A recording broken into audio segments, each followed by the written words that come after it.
नमस्कार, वंदे मातरम, जय हिंद साथियों, यदि आप यूपीपी एग्ज़ाम की तैयारी कर रहे हो तो इसके लिए मैं लेकर आया हूँ उत्तर प्रदेश कांस्टेबल परीक्षा 2017 का पेपर।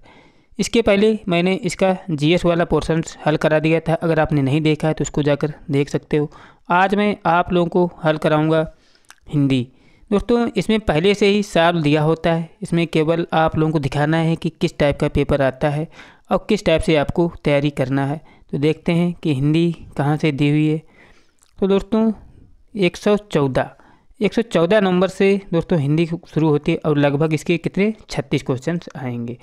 आप लोगों को ये तो अंदाज़ा लग जाएगा कि हिंदी के क्वेश्चंस कैसे आते हैं। तो शुरू करते हैं, जिसमें पहला क्वेश्चन दिया है कि हिंदी साहित्य में रस का क्या अर्थ है। ये क्वेश्चन पूछा गया था 2017 में। तो हिंदी साहित्य में रस का अर्थ क्या होता है? इसका अर्थ होता है साहित्य से मिलने वाली आनंदानुभूति होती सर रस का अर्थ। इसका डिटेल देखना चाहो तो डिटेल भी देख सकते हो। अगला क्वेश्चन है कि दोहा छंद में कितने चरण होते हैं। तो दोहा छंद में कितने चरण होते हैं? तो उत्तर है 4 चरण होते हैं। ऑप्शन नंबर डी राइट हो जाएगा। इसके बाद में अगला क्वेश्चन है कि भाषा में शब्द और अर्थ की दृष्टि से सौंदर्य उत्पन्न करते हैं। कौन उत्पन्न करते हैं? वो उत्पन्न करते हैं अलंकार। ऑप्शन नंबर बी राइट हो जाएगा। अगर देखा जाए तो अलंकार के 3 भेद होते हैं। कौन कौन से? शब्दालंकार, अर्थालंकार और उभय अलंकार होते हैं। इसके बाद में अगला क्वेश्चन है कि या, रा, ला, वा किस प्रकार के व्यंजन हैं। तो या, रा, ला, वा दोस्तों किस प्रकार के व्यंजन हैं? तो ये अंतस्थ व्यंजन हैं। ऑप्शन नंबर बी राइट हो जाएगा। इसके बाद में अगला क्वेश्चन है कि निम्न में से कौन सा शब्द स्त्रीलिंग है। तो देखते ही पहचान लोगे जी, जैसे कृपा है। कृपा क्या होती? की जाती है। जैसे कार्य किया जाता है, मित्र होता है, त्यौहार होता है, लेकिन कृपा की जाती है। तो यहाँ पे ये क्या है? स्त्रीलिंग है। कृपा शब्द कैसा है? स्त्रीलिंग। ये सभी क्वेश्चन 2017 वाले पेपर में पूछे गए थे। आप लोग लास्ट तक देखिएगा और इसी हिसाब से आप लोग तैयारी कीजिएगा कि किस टॉपिक से कितने क्वेश्चन पूछे गए थे। अगला क्वेश्चन है कि वचन किसका बोध कराता है। तो वचन दोस्तों किसका बोध कराता है? ऑप्शन नंबर ए राइट है कि प्राणी या वस्तुओं के एक या अनेक होने का बोध कराता है वचन।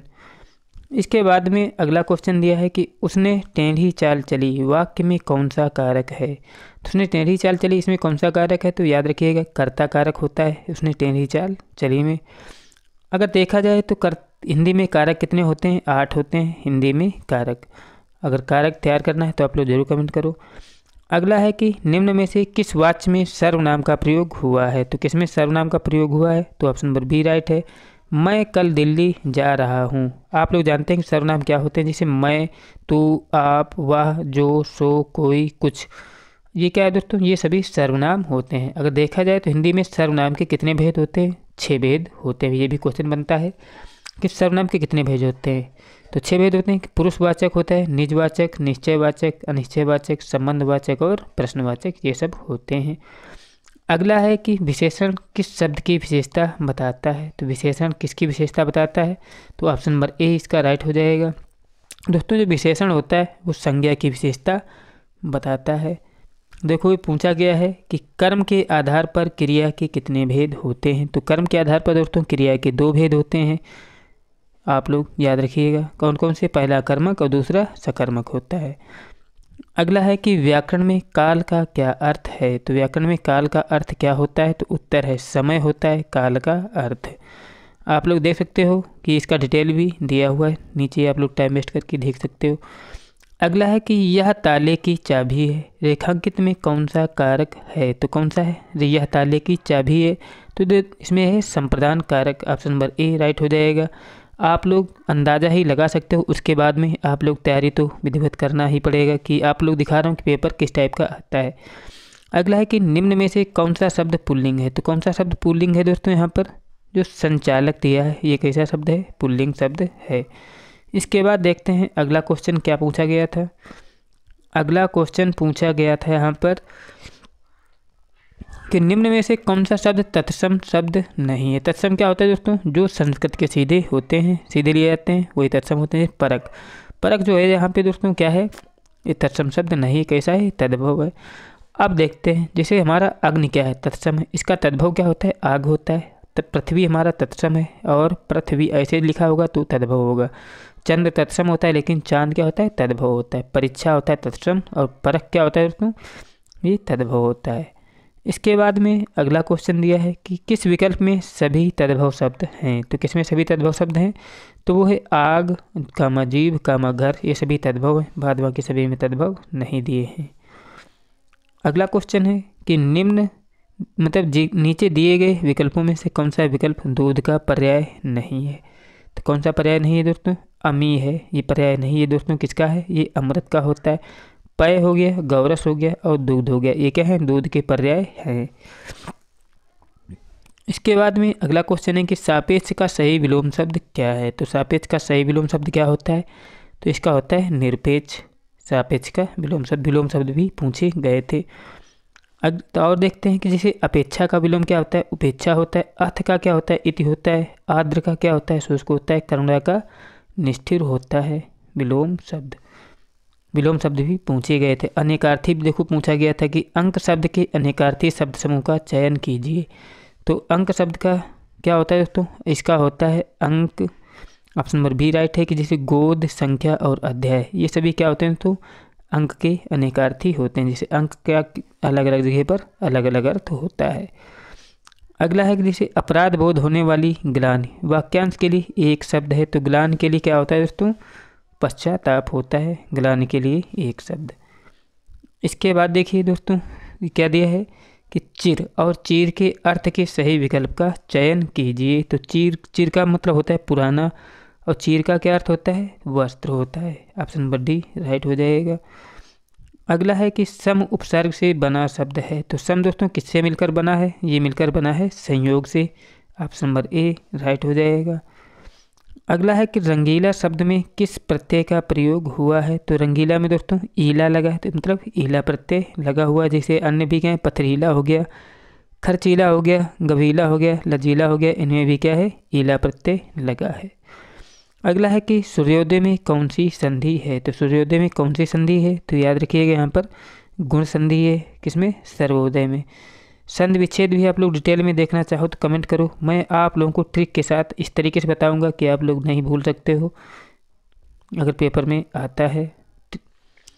अगला है कि शुद्ध वाक्य का चयन कीजिए। तो इसमें कौन सा विकल्प सही है, तो जैसे उसे शिमला जाना है, ये कैसा वाक्य है, ये शुद्ध वाक्य है। अगला है कि सज्जन शब्द में समास है। सज्जन शब्द में कौन सा समास है, तो याद रखिएगा सज्जन शब्द में दोस्तों कर्मधारय समास होता है। अगला है कि वाच्य के कितने भेद होते हैं। तो वाच्य के कितने भेद होते हैं, 3 भेद होते हैं वाच्य के। जिसे डिटेल भी इसका दिखा देते हैं आप लोगों को। वाच्य के 3 भेद होते हैं। पहला है कर्तवाच्य, इसमें कर्ता की प्रधानता होती है। जैसे उसने पुस्तक पढ़ी, उसने पुस्तक पढ़ी में क्या है, कर्तवाच्य है। अगला है कि कर्मवाच्य, कर्मवाच्य में कर्म की प्रधानता होती है। जैसे पुस्तक पढ़ी गई, पुस्तक क्या है, कर्म है, और पुस्तक पढ़ी गई, यहाँ पे कर्म की प्रधानता है। और भाववाच्य में क्या होता है, इसमें भाव की प्रधानता होती है। जैसे उसे बैठा नहीं जाता, उससे पढ़ा नहीं जाता, उसमें क्या होता है, भाववाच्य होता है। अगला है कि वह दिन भर पढ़ता रहता है। रेखांकित पद में अव्यय का भेद बताइए। तो कौन सा अव्यय दोस्तों, यहाँ पर निपात होता है। अगर आप लोग निपात नहीं जानते हो तो यहाँ पर आप लोग बता दूंगा कि निपात क्या होता है। जैसे वह दिन भर पढ़ता रहता है, वाक्य में दिन भर निपात है। निपात का अर्थ अनेक होता है। निपात का अर्थ क्या होता है, अनेक, इसलिए यह निपात कहे जाते हैं। निपात का कोई लिंग वचन नहीं होता है, मूलतः इनका प्रयोग अव्ययों के लिए होता है।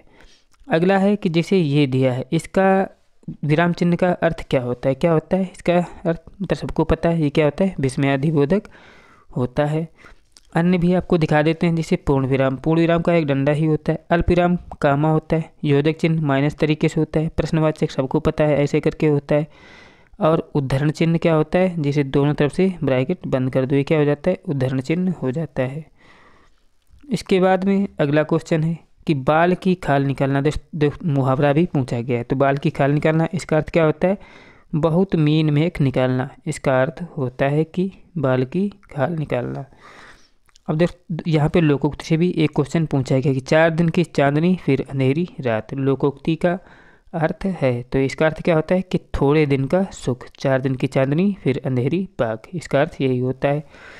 और देखो रचना भी पूछी गई थी कि कामायनी के रचनाकार कौन है। तो सबको पता है कामायनी के रचनाकार जयशंकर प्रसाद हैं। ऑप्शन नंबर ए राइट हो जाएगा। दोस्तों इसके बाद में देखो 145 से लेकर 149 तक गद्यांश दिए गए हैं। आप लोग इस गद्यांश को बहुत आराम से पढ़िए और इसके जो नीचे उत्तर दिए हुए हैं इनको छांट कर आप लोग सही से कीजिएगा। अगर आपने गद्यांश ही नहीं छांट पाया तो आपका एग्ज़ाम अच्छा नहीं जा सकता है। आज तो फ्री के नंबर होते हैं क्योंकि क्वेश्चन तो इसमें आसानी से मिल जाता है।